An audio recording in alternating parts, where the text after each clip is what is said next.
Signalis, or Signalis, I'm really not entirely sure how to pronounce it, asks the question, how can a game be so torturous, also be so fun? My name is fallinghurts, and today in my review, I'd like to answer just that question. Subscribe if you'd like to see more videos like this, or even a few other different types of videos I do on my channel. To get your need-to-knows out of the way, Signalis is a classic survival horror experience set in a dystopian future where humanity has uncovered a dark secret, unravel a cosmic mystery, escape terrifying creatures, and scavenge an off-world government facility as Elster, a technician replica searching for her lost dreams. Coming from the developer Rose Engine and published by Humble Games and PlaySim, you can get Signalis on Xbox One, PS4, Switch, and of course PC. Now mind you, the Xbox One and PS4 version can also be played on PS5 and the Xbox Series consoles. And speaking of Xbox, it's also on Xbox Game Pass, so an absolutely great deal if that's the way you're going to be playing it today. But if you're not doing that, it's going to cost you $19.99 US, and that'll be for about 6 to 8 hours of playtime. So a pretty good length for a game like this, and honestly, just the right length to not be too long and not quite be too short. Now, how I do my reviews is I break down the gameplay, the story, and the visuals, and of course the sound.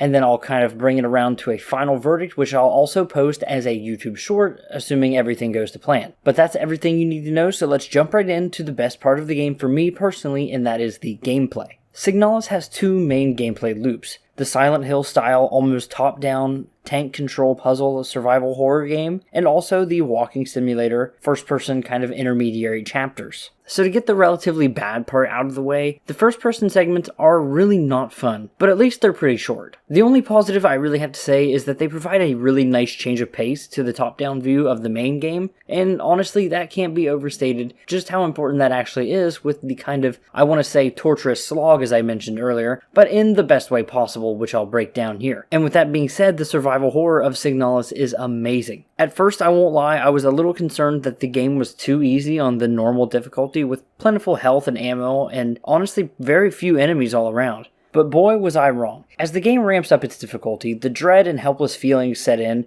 and that's the true horror of Signalis in my opinion. The should I overwrite my last save or not, just in case I don't have enough health to beat this last section. Design choices like item and enemy placement go a long ways to help this as well, but most importantly, the game is super claustrophobic in its hallways, and you're always kind of going deeper into this facility, and as your situation does worsen, the fear of the unknown is only amplified by more grotesque creatures as they emerge. And that's a perfect segue right into the enemies, and honestly, the AI for the enemies is pretty basic. But they are constantly bearing down on the player, and it really makes it feel almost advanced in a way that it's not. And I don't say that as a gripe, I just mean that the enemies are very basic. They're all but one example of a melee enemy, and they're all just trying to come at you. But they all move in different mysterious kind of ways. And it's all just that uncanny, not uncanny valley, but it's very uncanny the way they move, even if they are sometimes humanoid. That being said, the enemy variety is pretty good in the game. Pacing of new enemy introductions is a bit slow at the start, but as the game devolves into madness, so do kind of the enemies, and it's honestly perfect. Each one is unique, and they're all complemented by some really nice android lore specifying the different types and roles that they would have had in this dystopian society had it not fallen.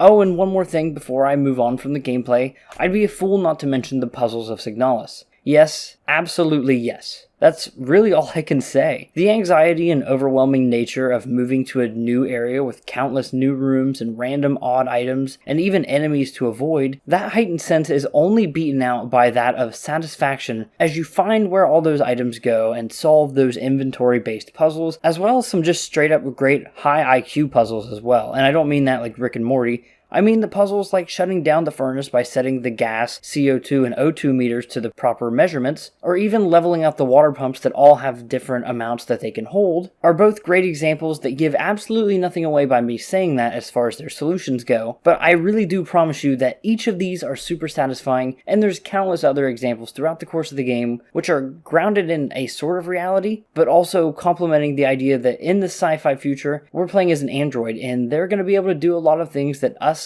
as a normal human cannot do very easily. And in case you are having difficulty with these puzzles, there's usually a note accompanying exactly how to do it somewhere nearby, or at least in a couple rooms over. It's not always giving it away directly, but more of so, you know, what to look out for. For instance, the CO2 puzzle that I mentioned earlier, I, as a stinky American, was trying to turn it to the right, where in reality going up in potentially other countries may be going to the left instead. So clockwise, counterclockwise, those kind of issues. And it's just something I didn't consider, and I was banging my head against the wall for a really simple puzzle. Some puzzles did also feature a sort of first-person point-and-click view, which I really liked, but unfortunately it controlled very poorly with a controller, which I did play on my Xbox Series S. I did capture my gameplay on my PC though, as I have been playing on Game Pass. But it's important to note that the controller doesn't feel very well when it comes to pretty much anything first-person in this game. Overall, I liked the gameplay, and it was enjoyable the whole way through, and it's even better that there are kind of multiple endings to shoot for, and something I do plan on doing. Now next up, we have the story, and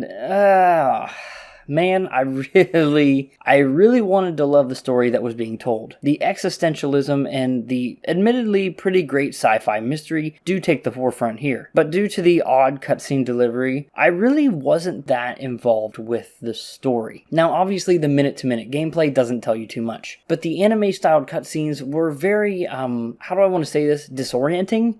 And I really didn't take anything from them in any meaningful ways. However, one thing that I will say is that the world building is done incredibly well. Notes, diaries, and official logs scattered around the world all paint the picture of a deeply disturbing future where everyone is surveilled and androids live in harmony among the humans. Even the basic plot premise that a disease or sickness spreads among the population and kind of tears the whole facility apart is really cool. And in a weird kind of way, it kind of puts me in the mind of Detroit Become Human, but in the worst possible scenario. Another thing that I really did enjoy was the environmental details littered about. A trail of blood leading to a dark room where a group of android enemies await you with glowing eyes, or even something as simple as an NPC taking shelter in a room, it all does a really great job of showing how dour the situation truly is. Now, speaking of the NPCs, I think I would have liked more here, and that's the first time in this game that I definitely felt like there could have been more. The game feels like a From Software game in a certain way, and I'll tell you what I mean by that. I mean, as you come across a friendly NPC or character throughout the world, all you really need to do is mash the A button or whatever the, enter button will be on PC to exhaust all of their dialogue options. Now, I wish this would have went a step further. As you enter new areas, you will come across some of the same NPCs over again. A simple fetch quest behind an optional puzzle would have given me so much more agency as a player, and honestly later on, maybe they could have come back to help me with a fight or something. Now, with the Dark Souls context I gave earlier, you're getting the wrong idea about the combat perhaps, but to those who have played the game, you may see exactly where this idea may fit in with the later elements of the game. But don't worry, there's no dodging in Signalis. Really,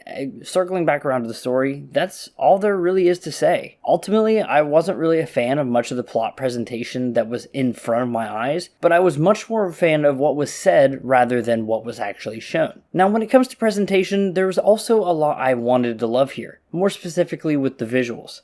The old school look and feel of Signalis is incredible. The CRT filter makes it all feel appropriately aged, but also modernized in the best possible ways. There's just enough detail on the character models to tell what they are from the distance that the camera is, and it really kind of feeds into that uneasiness that the kind of uncanny valley idea gets you when you're encountering something new for the first time. However, this is not a unanimous praise as far as the visuals go, because I did have some hiccups. First off, some of the hallways earlier on, especially when you're still trying to learn the game, look very similar to one another, and until you really get your bearings, you're going to get a little lost, and earlier on, this didn't feel that good in my opinion. And also, while the camera is mostly pretty cool and the kind of almost isometric viewpoint I really did enjoy, due to the angle and sometimes with whatever the environment I was looking at, when I walked into a room it could be a little hard to parse exactly what I was looking at sometimes. Though on the inverse, I think the use of the 2D anime style cutscenes were definitely unique to the genre in my eyes. And the use of bright, vibrant colors like red to contrast the dull backgrounds and environments were all done exceptionally well. So visually, I think the game is kind of a mixed bag, but mostly leaning towards positive over negative. But finally, as I briefly mentioned earlier, we have the sound. And here I have the least to say, unfortunately, for better or for worse. There is no voice acting in Signalis, and with so much different language thrown up on the screen, I can't help but feel like there was something missing there. But I also catch myself feeling like a lack of voice acting adds to the isolated feeling most of the game gives you. The music is melancholic when it's there, but mostly the sounds you're going to be hearing are your own footprints and gunshots, as well as the kind of little horror sound dings of when enemies are coming after you. And these are all pretty fine. Serviceable is probably the word I would use, but they're really nothing to write home about. Ultimately, the visual and the sound presentation worked together to make a pretty good experience. One that had a few hiccups here and there and left a little bit more to be desired in certain aspects, but ultimately I don't err on the side that it negatively impacts the product too much. Going into my final verdict, I believe that Signalis is a great sci-fi survival horror game. The visuals throw back to the classics upon first glance, even if there are some minor issues, and the sound does kind of take a sidestep of this game for me personally. But the true appeal of the game is the satisfying gameplay loop of exploration and the occasional combat encounter. All of these lend themselves perfectly to the themes of dread and existentialism that the main narrative tries to tell. But ultimately, that same story does fall short in personally the cutscenes, but shines through the lore and world building that is set apart through all the documents you can find. And really, it can't be understated just how well Signalis works at what it's trying to do. And for $19.99 US and at 6 to 8 hours of playtime, I can definitely recommend the game at full price. But really, that's it for me. If you like the game and you're just looking at a review to kind of verify your same thoughts or something, consider sharing it. Or if this review was helpful in you saying, hey, this game's not for me, or hey, it is for me, I try to kind of differentiate the audiences, like, hey, if you like this type of survival horror for this video, then hey, maybe you enjoy the game or maybe you won't. I hope this video was helpful at least to someone, and let me know down below. Regardless, my name is fallinghurts. I do reviews, try to do one once a week, but sometimes I miss because I'm stupid. But really, that's it. Thanks for watching. Goodbye.